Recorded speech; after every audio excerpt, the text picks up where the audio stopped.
Imagine this. Every time there was a famine, a flood, or a major rebellion in ancient China, it wasn't just seen as bad luck.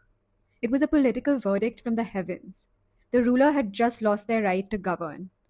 This idea shaped Chinese politics for over 2000 years. It's called the Mandate of Heaven.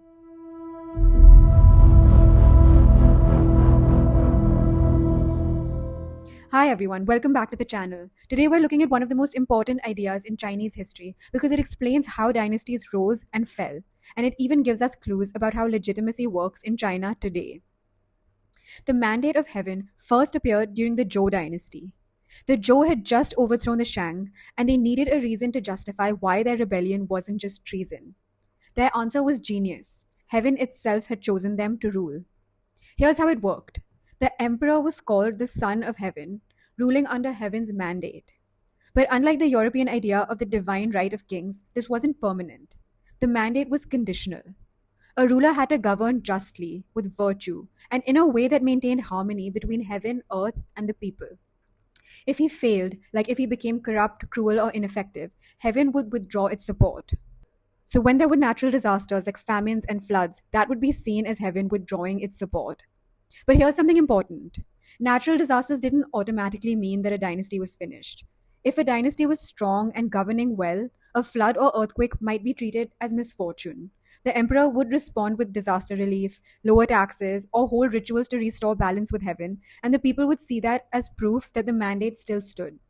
But if disasters struck during a time of corruption or famine, that was different. People took them as signs that heaven was angry. Rebellions often used those disasters as evidence that the ruler had lost legitimacy. So the mandate was flexible. It wasn't about the disaster itself, but how it was interpreted in the political moment. This cycle repeated itself again and again. A strong dynasty would rise, claim the mandate, govern effectively for a while, and then decline into corruption. Disasters and unrest would pile up, rebellion would break out, and eventually a new dynasty would claim the mandate. It was a built in explanation for China's dynastic cycle. Now, why does this matter today? Because the logic of the mandate of heaven never fully disappeared. Instead, it morphed into performance based legitimacy.